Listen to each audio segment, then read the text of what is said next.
G'day, ladies and gentlemen. Thank you so much for joining us once again for another episode of the MMA edition of the Big Bad Brad Show. My name is Brad Williams, where every week we aim to give you a fan's eye view of the sport of mixed martial arts and provide you with news and views from way up the back in the cheap seats. And what a week it has been in the sport of mixed martial arts. We've got tons to get to this week. Of course, the Jon Jones saga and the fallout and all the changes that have happened to UFC 197. We're going to talk about that. The monster card that is shaping up to be UFC 200 official fights announced this week. We're going to go through those as well. And also, of course, the signing of Christiane Cyborg Justino to the UFC. So much to talk about, but I want to start things first by once again thanking everybody that's jumped on board with the show. I really appreciate the support. This week, I've had people get in touch from the US, from England, from France. It's blowing my mind that so many people care about the show. It's only a small audience. I mean, you look at, chicks on Instagram and that with Darren Britt's hanging out and they've got 300 million followers and you think, it can't be that hard to build an audience. She's just standing there with a bottle of coconut water. But it is.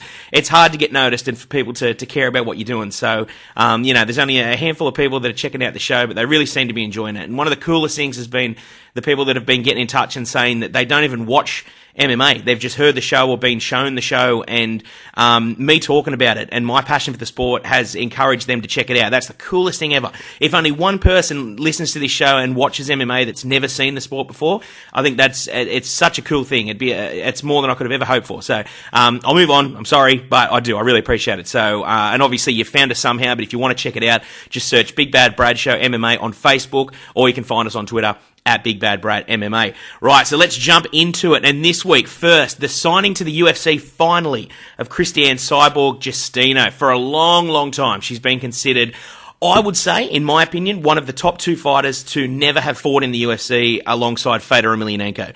I think for as long as she's been fighting, and as long as she's been around for, I don't think it's an over-exaggeration to say that Cyborg is probably the best female fighter in the world over such a long period of time. She's been fighting since 2005. She's an 11-year vet, and she really is just, oh God. If you've never seen Cyborg fight, go now and watch one of her fights. Hit pause on the podcast and go and check it out, because she is just a savage, the likes of which women's MMA has probably never seen before.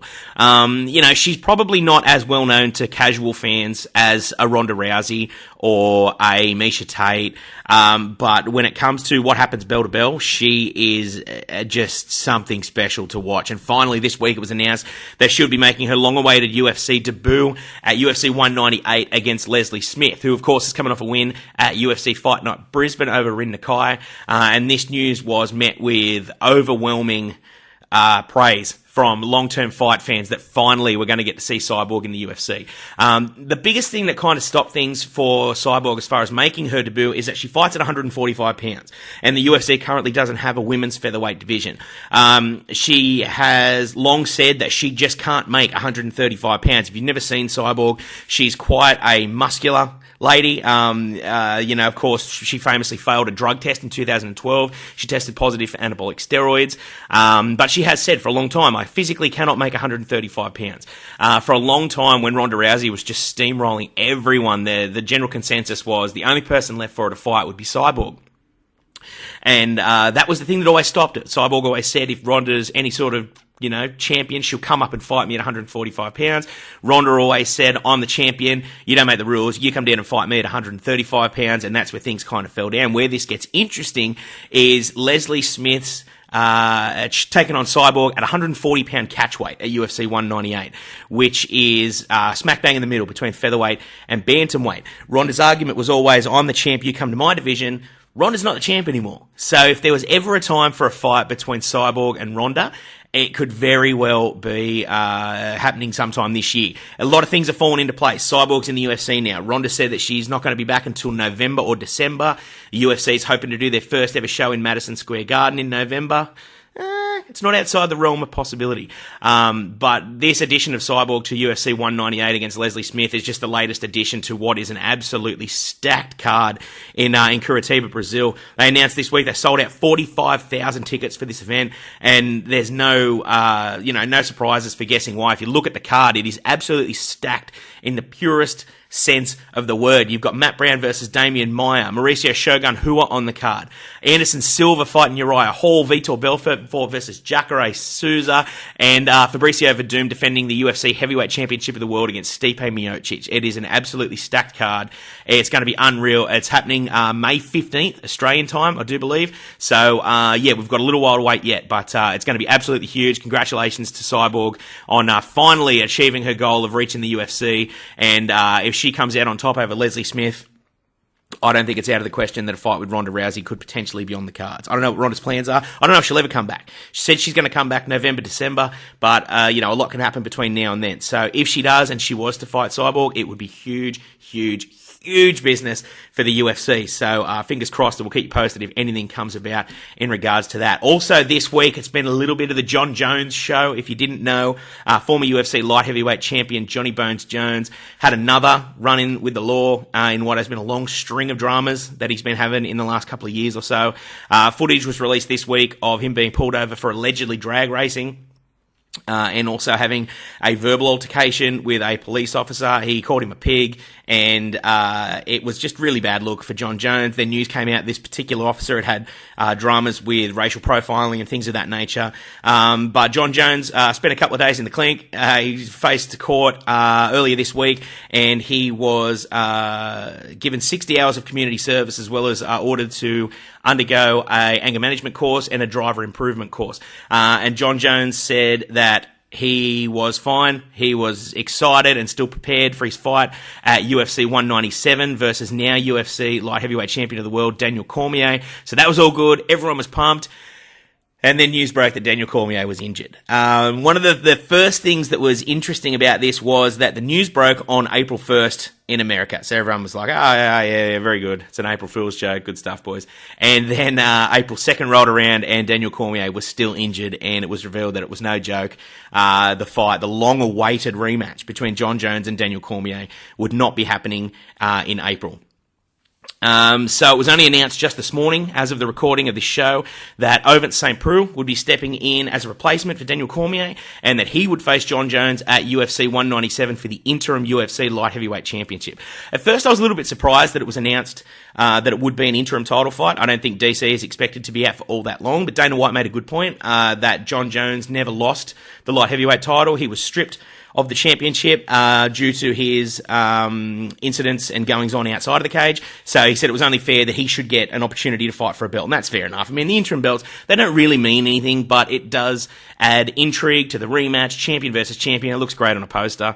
As long as Jon Jones can get past Ovent St. Preux, who's a big, athletic light heavyweight. He's got a record of 7-2 in the UFC. His only losses coming to Ryan Bader, who's a perennial contender, and Glover Teixeira, a former title challenger in the light heavyweight division. So it's an interesting fight. It's a short notice fight for OSP, but a very, very interesting one. Two athletic guys. Jon Jones came out just yesterday and said, when the news was confirmed that DC was injured and wouldn't be fighting, that he wanted to remain on the card. He didn't care if it was against a light heavyweight or a heavyweight. He wanted to fight and he wanted to get back in there, which is admirable. And there were reports that the UFC had offered the fight to Alexander Gustafsson and also to Anthony Rumble Johnson, but in the end, it was announced that Ovent St. Preux would be stepping in to face Jon Jones. So that could be a hell of a fight. It'd be great to see Jon Jones back in the octagon. And UFC 197 is just a couple of weeks away, and great to see Jon Jones back where he belongs, and that is fighting in the UFC. The other news this week that just basically took over everything else that was announced this week was the official announcement of just some of the fights that'll be happening at UFC 200. It'll be going down July 10, Australian time, I believe. And it's just shaping up to be a monster of a card. The first fight that was announced was what a lot of people expected to be announced, and that was the rematch between the notorious Conor McGregor and Nate Diaz. They're a rematch for their fight at UFC 196. I said on the podcast last week that this was pretty much the rematch that no one asked for. And it doesn't mean that it's not going to be a fun fight, but I really do stand by that. I don't think there's anything to be gained out of having this rematch. It was a fight that came together through a lot of unforeseen circumstances circumstances, and it turned out to be a clanger and a great fight with a great finish and a star-making performance for Nate Diaz. But according to the UFC and Conor McGregor's own coach, John Kavanagh, McGregor was obsessed with getting his win back over Nate Diaz, and apparently that's all it took for the UFC to make this fight. And while I said that it was the rematch no one asked for, I must admit that I got that feeling of just butterflies in the stomach when it was announced. It was that feeling of, this is still going to be pretty bloody good. So, yeah, it's official. The main event at UFC 200 will be a rematch between Conor McGregor and Nate Diaz. The most surprising thing for me was that this fight's going to be at welterweight. I thought for sure this fight would be at 155 pounds in the lightweight division. Nate Diaz had said that if the rematch happened, he wanted it to be at 155 pounds. I am very, very surprised that the fight is going to be at welterweight at 170 pounds. But it's set, it's happening, and it's the main event of a card that is going to go down in history. If everything, I know, I don't want to jinx it, because sometimes cards look great on paper, and then it rolls around, and it just doesn't live up to the hype. And if ever there was a card that couldn't live up to the hype, it's UFC 200, because on paper it looks like the biggest card the UFC has ever put together, and it's not even finished. Just to run through it, the fights that were announced this week are also on the card. Former UFC featherweight champion Jose Aldo is going to take on former UFC lightweight champion Frankie Edgar for an interim featherweight title. As you'll recall, Conor McGregor is the UFC featherweight champion. He hasn't defended that belt since he won it from Jose Aldo. UFC President Dana White has said that win, lose or draw against Nate Diaz, Conor McGregor's next fight will be a defense of his UFC featherweight championship against either Jose Aldo or Frankie Edgar. I think that's great news for the division. You can't just keep things on hold because Conor's preoccupied with super fights. So I think that's a great step in the right direction. So Jose Aldo versus Frankie Edgar is official. Also on the card, Travis Brown is going to be taking on former UFC heavyweight champion Cain Velasquez. Kelvin Gastelum will take on former UFC welterweight champion Johnny Hendricks. Derek Brunson will be up against Gegard Mousasi in a very, very important fight in the UFC middleweight division. Former Pride lightweight champion Takanori Gomi takes on UFC vet Jim Miller. Sage Northcutt is going to be on the card against Enrique Marin, and in a fight that has Fight of the Year written all over it, Joe Lozon is going to be taking on Diego Sanchez. That could potentially be absolutely insane. Just a bloodbath, and two guys that are known for giving it everything they got and going full pedal, non-stop. It's just, excited now thinking about it. I cannot wait. I wish it was July already. And not only that, they're the fights that are official. So wrap your head around this. They're the fights that are official for UFC 200. Fights that are rumoured to be added to this card, and again, they are rumours, and it's just speculation online, and of course, things can change. But these are the fights that could potentially be added to what we've just discussed.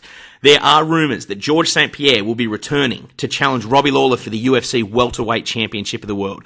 Also rumoured for this card is a lightweight title fight between Eddie Alvarez and UFC lightweight champion Rafael Dos Anjos. They're just two of the fights that are being thrown around to potentially be added to this card. Also, Dana White said that it's not out of the question that we could see Miesha Tate defend her UFC Bantamweight Championship on this same card as well. If all of those fights get added, this blows everything out of the water as far as UFC cards that have been on in the past and anything that's scheduled in the future. This will go down as, hands down, the biggest fight night the UFC has ever put on.